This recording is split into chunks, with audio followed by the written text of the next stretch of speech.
Welcome to Frequency Matters, the RF Microwave Update series. I'm Pat Hindle, and I'm here with my co-host Eric Heim.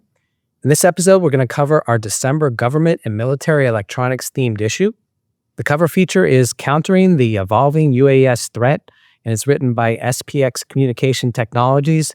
And this company was formed by TCI and Enterprise Control Systems.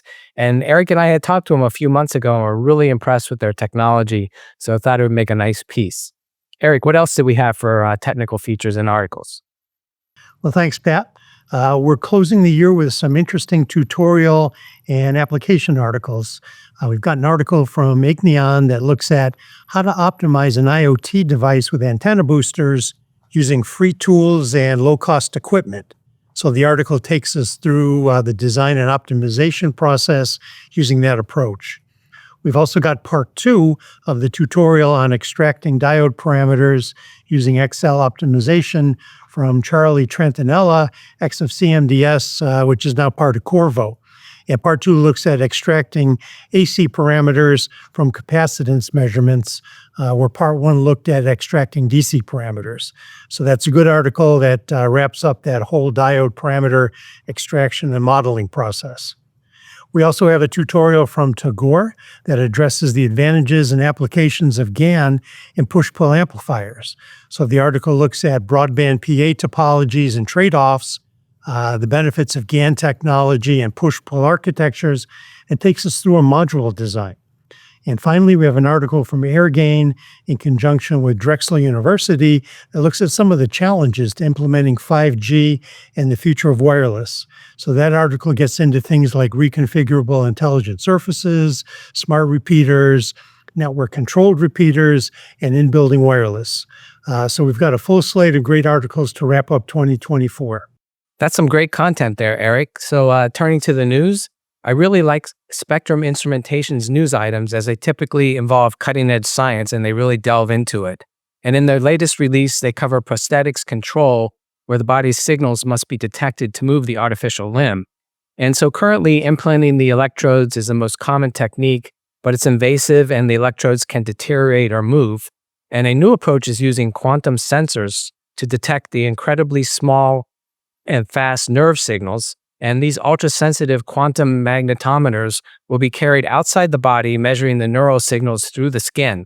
And at this stage, the scientists are using Spectrum Control's ultra-fast digitizers and arbitrary waveform generators to characterize the signals so they can finalize the design for the required application-specific integrated circuits and photonic integrated circuits.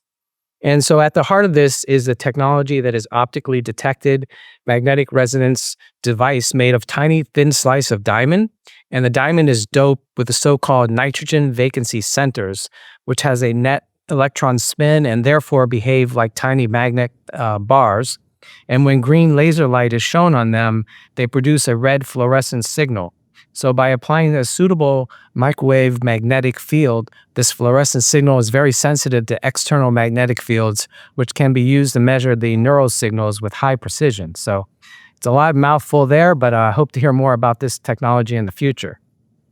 And another news item I saw was I always look forward to the Ericsson Mobility Report, and they just published their November 2024 edition, which extends the forecast period until the end of 2030. And while the rate of mobile network traffic data is declining, estimated at 21% year on year for 2024, it is still expected to grow to almost threefold by the end of the 2020-30 period.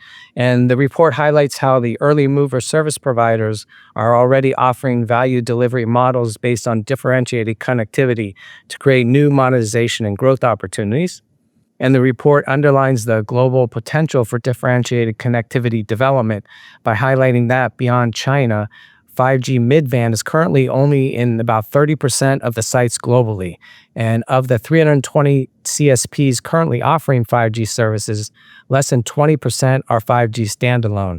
So the densification of mid-band and 5G standalone sites is seen as a key catalyst to capitalize on for the full potential of 5G, including programmable and intelligent network capabilities.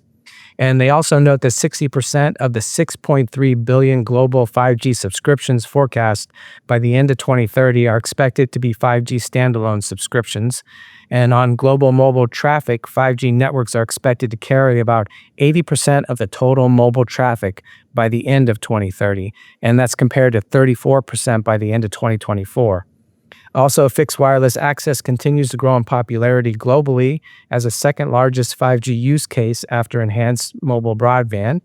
And the report also addresses how AI, including generative AI applications that are already in across smartphones and laptops and watches and fixed wireless products, could impact the uplink and downlink network traffic, driving potential mobile traffic growth beyond current baseline predictions. So those are my two long news items. So Eric, what did you see? Yeah, thanks for that, Pat. That Ericsson Mobility Report is always a must read. And I saw that the 5G Automotive Association has released its updated roadmap for cellular V2X. And they started this roadmap activity in 2020. And in this update, they claim that about 300 million vehicles, including about 2/3 of all cars sold in major automotive markets, are now connected. So that was a bit surprising. And in their view, this is currently mostly vehicle-to-vehicle communications through the cellular network, but they expect direct-enabled vehicles will be the norm, with mass adoption starting in the next couple of years. And in this edition of the roadmap, they lay out a timeline for non-terrestrial network connectivity. So take a look at that document. There are a lot of things going on in that market. And I found this next announcement pretty interesting. The Next Generation Mobile Network Alliance, NGMN, released their Radio Performance Assessment Framework document, which looks to offer a framework for assessing RAN innovations. So it's intended to be kind of a scorecard to assess benchmarking and measurable value as the industry goes beyond 5G. And the group is tying this into ITUR, IMT 2020, and 3GPP activities, but it still sounds like an ambitious undertaking. Some more to follow on that, I'm sure. And turning to events, Eric and I are heading to AOC next, as we covered in the last time. AOC International Symposium and Convention takes place in National Harbor, Maryland, December 11th through the 13th. So if you're attending, let us know and we can perhaps meet up. I've seen some pre-show news and some really interesting products that are being released there. So we'll be covering those in the next episode and hope to have some video from there. Eric, what about you for events? Well, as we said in our last episode, our next webinar will be on December the 10th, and that one will be entitled Recent Advances in Broadband RF Amplifiers Beyond Distributed Amplifiers. Marquee Microwave will be presenting, so please sign up for that in the events section of our website. And also to remind everyone, we are starting a new newsletter in 2025 on space and satellite technology, so please sign up for that on our website in the subscription area. And that wraps up this episode. Our sponsor is RFMW. RFMW is a technical distributor of RF and microwave products and now power management products.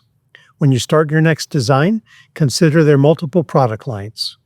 Remember, as a member of the industry, a subscription to Microwave Journal is free, so please visit our site and subscribe today if you aren't already a reader. Also, please like us on YouTube and hit subscribe. Thanks for watching this episode, and please join us next time for another Frequency Matters.